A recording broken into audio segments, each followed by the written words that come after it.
आपण जानिथिबे मंदिर भितर अनेक देवदेवी सब अच्छा देवता मान रही विशेष भाव में देखिए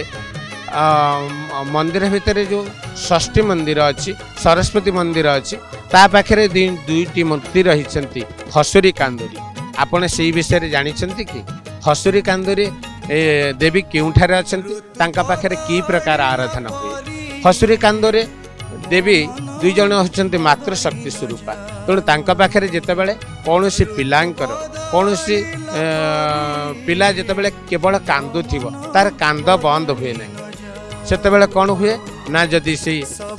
कांदुरी ठाकुराणी पाखे क्षीर ओली एवं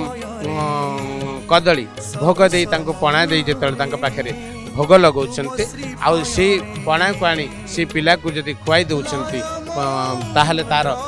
से कांद बंद हो जाए सेपरी हसुरी ठाकुराणी से हसुरी ठाकुराणी को मध्य सेपरी क्षीर भोग करी जो पिला बारंबार खाली हसुथिबो तेणु ताको आनी जितेबाला पियाई दउछन्ते तार हस मध्य बंद हो जाए यही परंपरा आम उत्कलीय पद्धति अच्छी श्रीमंदिर रे एते देवादेवी अछन्ते एते मंदिर रही तेणु आपण माने जानिले भी आश्चर्य हेबे तेणु एपरी भाव में देवी मानकर अवस्थित रहता है हसुरी कांदुरी ठाकुराणी की जितेबाला आपण जिबे मंदिर से षष्ठी मंदिर से षष्ठी मंदिर पाखरे जो सरस्वती मंदिर अच्छी ता पाखरे दुईटी मुहांमुही होई रही देवी को दर्शन करंतु सी होचंती हसुरी कांदुरी देवी। जय जगन्नाथ। वर्ष सारा प्रभु अनुभूत हेउ मो मन रही जे भक्ति ऋतु भावनई कूले हृद तरुडाले नवधा भक्तिर कुसुम फुटु प्राण फूल करे पुण्य मोह करे प्राण फूल करे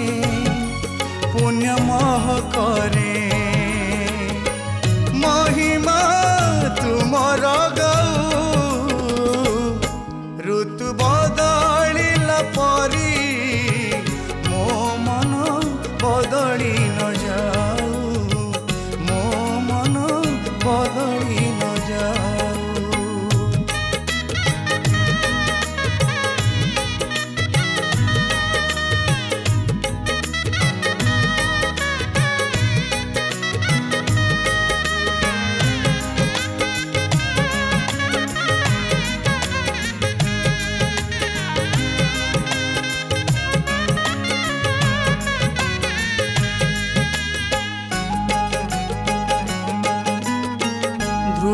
तारसम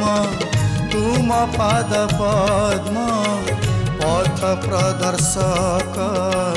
माया अंधारे ए जीवन तारी बाहे मुश्री हरी भक्ति पुष्प ढाली तुम पयरे महाशांति पाई मुक्ति घाटे जाई महाशांति पाई मुक्ति घाटे जाई नवम लगी जाऊ ऋतु बदलिला परी मो मन बदली न जाऊ मो मन बदली न जाऊ।